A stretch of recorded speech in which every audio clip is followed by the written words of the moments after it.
कोई भी इंसान, चाहे वो हिंदू हो, मुसलमान हो, सिख हो, ईसाई, कहा गया है कि ये जो वक्फ अमेंडमेंट बिल है ये आर्टिकल 25, आर्टिकल 26, आर्टिकल 30 का उल्लंघन करता है करके इन्होंने इल्जाम लगाया। पढ़ चुका हूं, आप पढ़ लो। कभी भी डिबेट के बीच में पॉइंट ऑफ ऑर्डर नहीं होता है, व्यवस्था दे दी है पठवाना कभी। माननीय मंत्री जी बोलिए। अध्यक्ष महोदय, दूसरा विषय इन्होंने समानता का बात उठाया, आर्टिकल 14 का इक्वालिटी को लेकर के उन्होंने सवाल उठाया, उसका भी मैं जवाब देना चाहता हूं अध्यक्ष महोदय। ये कोई तरीका नहीं है। माननीय अध्यक्ष की व्यवस्था अंतिम व्यवस्था होती है। बोलिए मंत्री जी, आप बोलते जाओ। अध्यक्ष महोदय, क्योंकि मेरा कान खुला हुआ है तो ये डिस्टर्ब हो रहा है मुझे, मैं अभी ये फैन की बात करता हूं। अध्यक्ष महोदय, ये वक्फ बोर्ड का जो काम है ये बेसिकली वक्फ प्रॉपर्टी को जो संभालने वाले मुतावली और जो वक्फ प्रॉपर्टी को व्यवस्था करते हैं उसको संचालित करने के लिए ये गवर्नेंस का, सुपरविजन का एक प्रावधान है।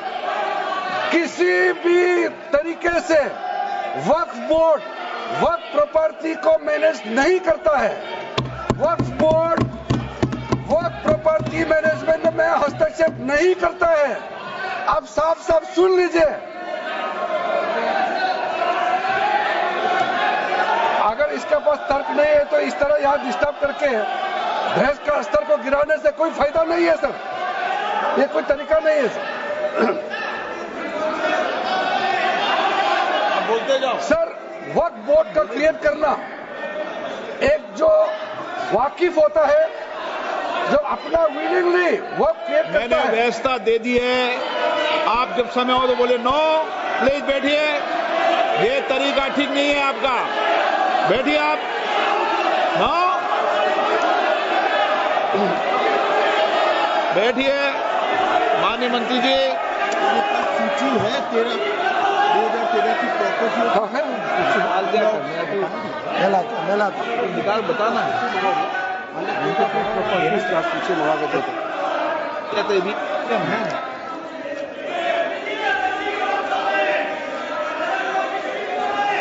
अध्यक्ष महोदय, सबको बोलने का मौका मिलने वाले हैं तो कम से कम बात को शांति से सुनने के बाद आप अपना बात रखिए।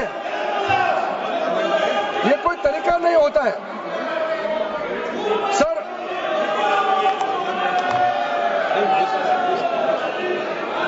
अध्यक्ष महोदय, ये जो उन्होंने गुमराह करने का कोशिश किया गया है, ये मैं कुछ केसेस आपको बताना चाहता हूं सर। आप देखिए आर्टिकल 25(1) क्या कहता है, संविधान का अनुच्छेद आर्टिकल 25(1) कहता है, subject to public order, morality and health, and to the other provisions of this part, all the persons are equally entitled to freedom of conscience and the right freely to profess, practice and propagate religion.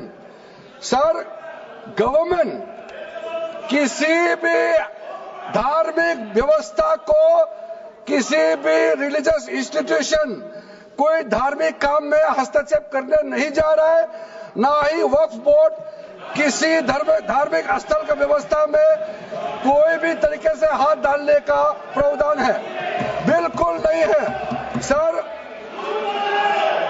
आप अगर हम कोई नमाज, sir ये क्या झूठ बोल रहे हैं, ये कॉन्स्टिट्यूशन, हम कॉन्स्टिट्यूशन का प्रावधान पढ़ रहे हैं फिर भी झूठ बोल रहे हैं, ये कॉन्स्टिट्यूशन को नहीं मानते हैं सर। किसी मस्जिद का मैनेजमेंट को हम हस्तक्षेप करने का कोई इसमें प्रावधान नहीं लिया जा रहा है। एक मिनट माननीय सदस्य, आप भारत की संसद में बैठे हो, गरिमा मर्यादा बनाए रखो, बैठे बैठे टिप्पणी मत करो। हाँ, आपको जब मौका मिलेगा आप अपनी बात कहना, बैठे बैठे टिप्पणी नहीं कर सकते। ये संसद की मर्यादा नहीं है, ऐसे नहीं चलेगा सदन। सदन व्यवस्था नियम से चलेगा। किसी भी व्यक्ति को बैठे बैठे कोई भी सदस्य जो बोल रहा हो उसके बीच में टिप्पणी करने का अधिकार नहीं है। माननीय मंत्री जी। अध्यक्ष महोदय जी, ये वक्फ बोर्ड का जो प्रावधान किसी मस्जिद, किसी मंदिर, किसी धार्मिक स्थल का व्यवस्था का कोई लेना देना नहीं है। ये सिंपली एक प्रॉपर्टी का मैनेजमेंट का विषय है। ये कोई मुसलमान अपना ज़कात देता है, फितरा देता है, उसको हम पूछने वाला कौन होते हैं? ये आपका धार्मिक भावना से जुड़े हुए चीज है, उसमें सरकार का कोई लेना देना नहीं है। लेकिन ये वक्फ प्रॉपर्टी का